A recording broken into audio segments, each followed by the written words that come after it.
Just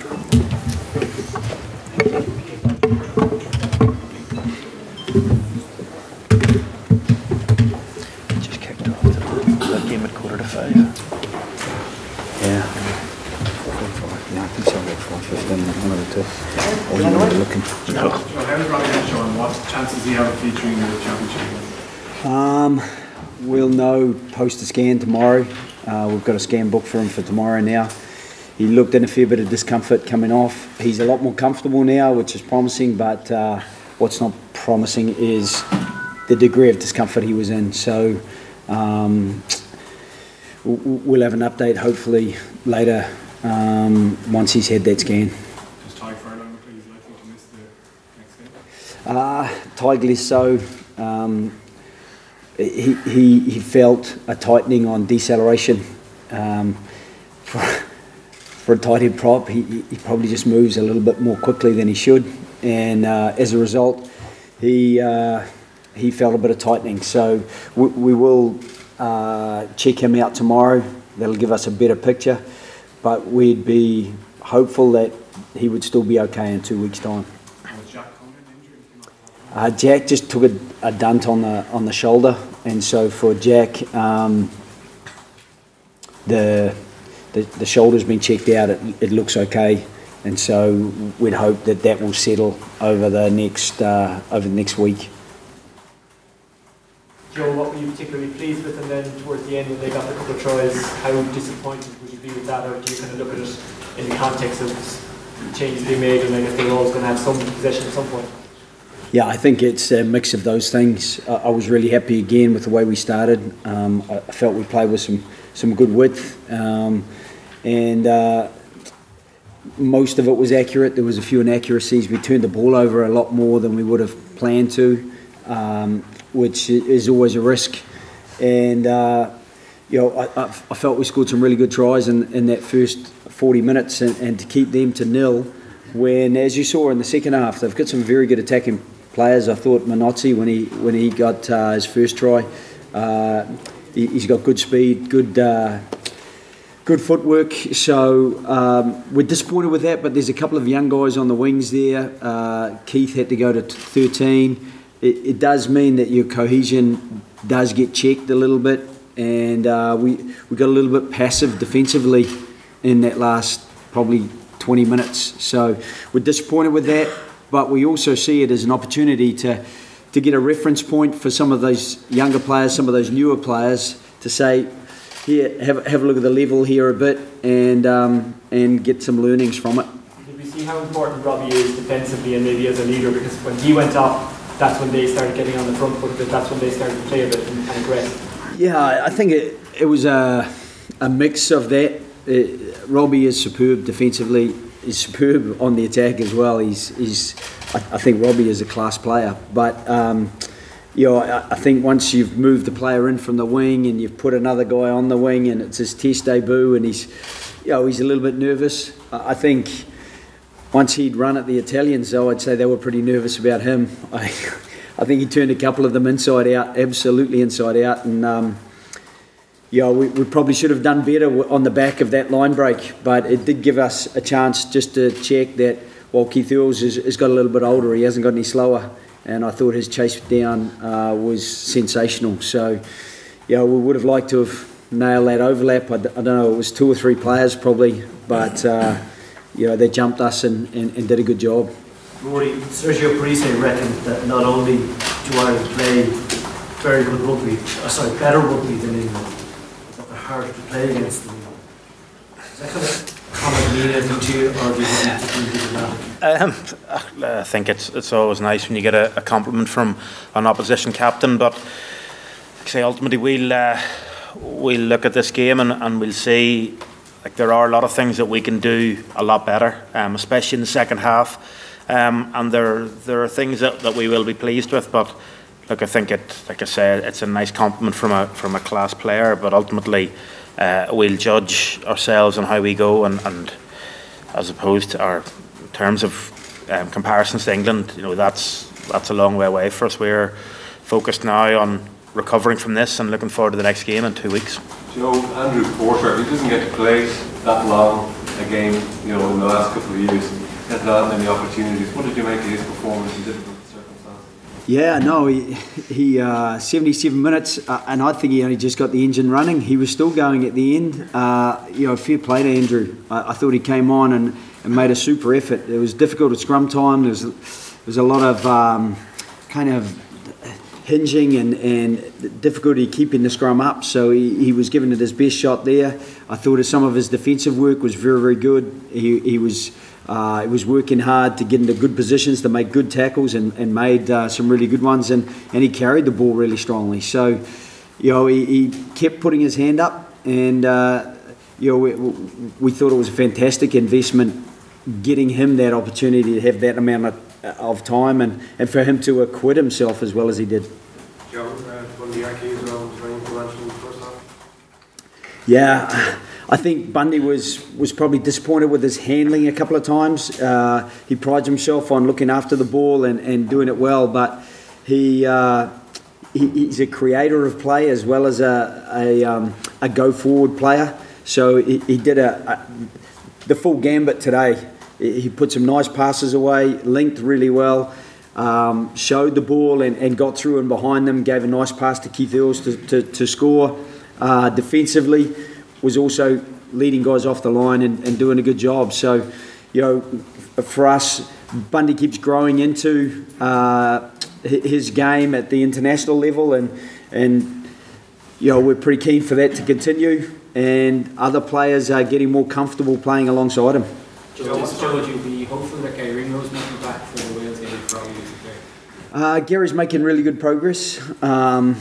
You know, next weekend might be just one weekend too soon, but he's not far away, and potentially next weekend. But you know, again, it might be the weekend after, and for him to come back off an injury layoff and come straight in and play against Wales,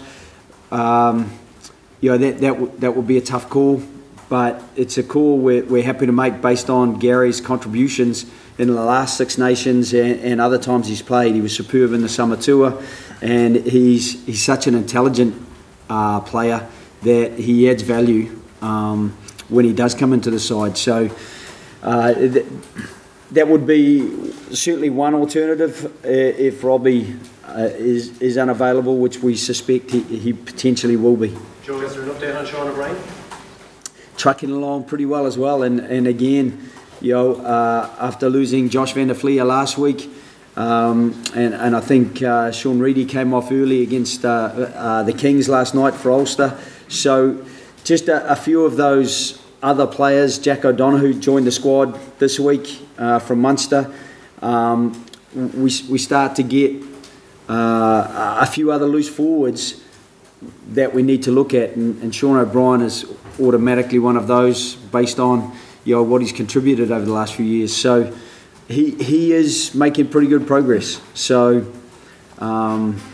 we will get an update on Sean during the week, and he may well come into the squad prior to the Wales Test match. Joe, what sort of numbers will you take with loan? What do you hope to achieve there, and what's the balance in terms of releasing players to play next weekend?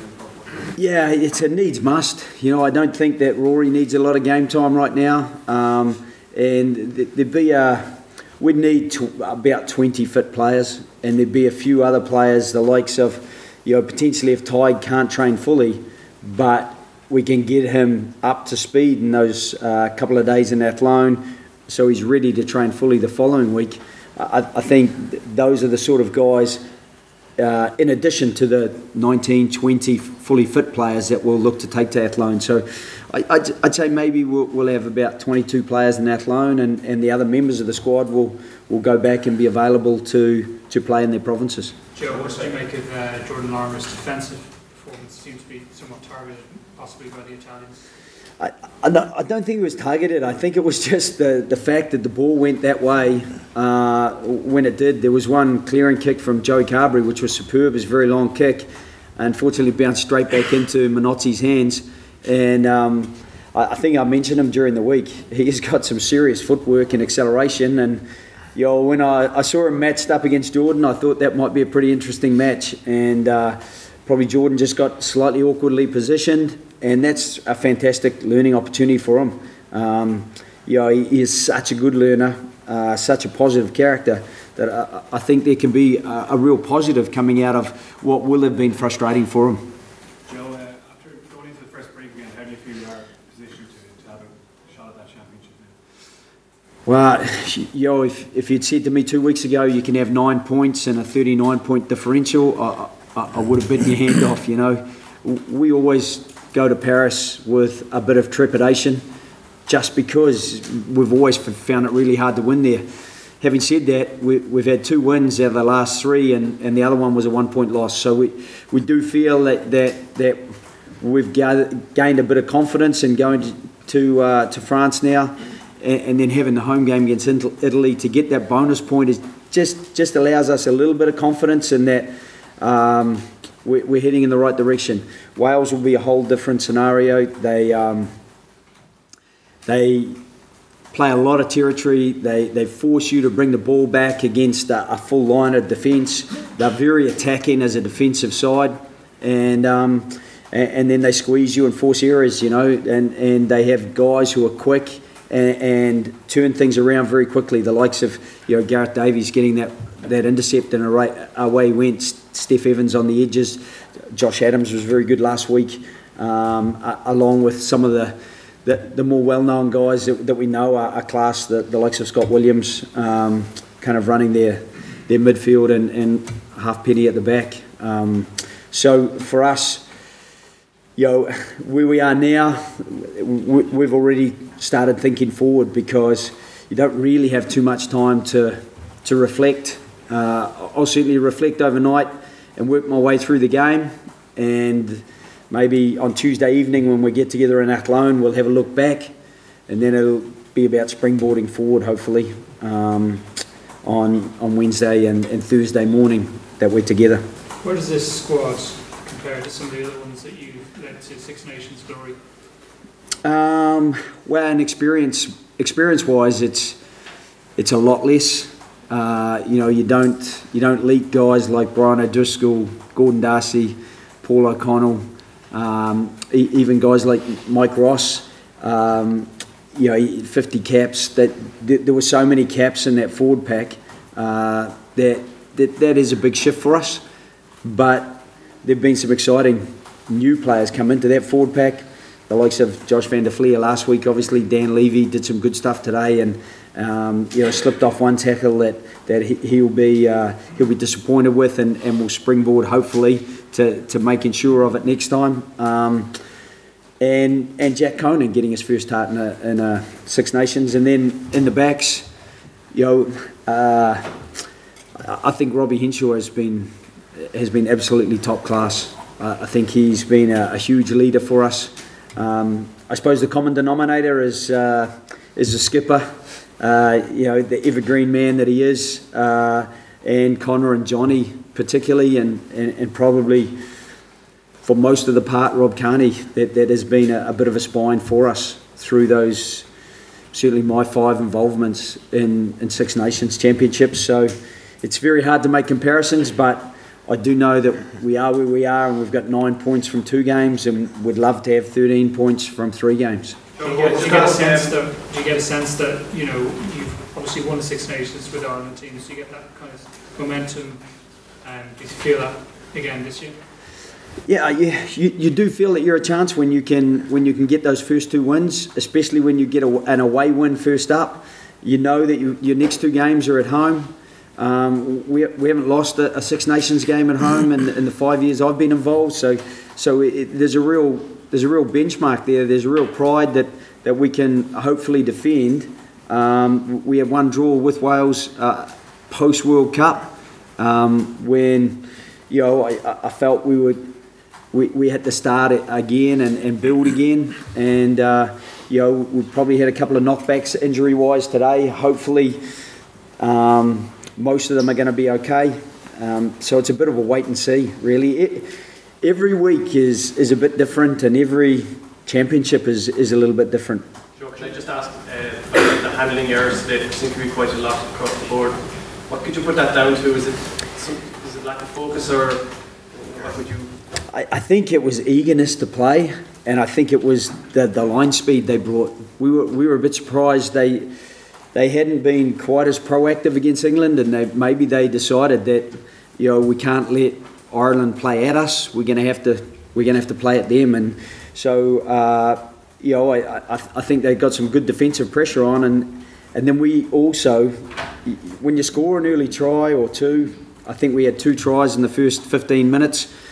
Then you start to maybe get a little bit freer with the ball and maybe force the odd pass or take a chance that you might not have otherwise taken. And you know, I don't mind that we take chances. I think it's good that we take chances, but we just want to keep making sure we take responsibility for looking after the ball. And you know, maybe on another day, I mentioned earlier Gareth Davies, he doesn't need too many invitations if there's a bit of loose ball for him to zip away, or the likes of the Steph Evans and Josh Adams, and that sort of thing we will want to tidy up a bit before we get to Wales.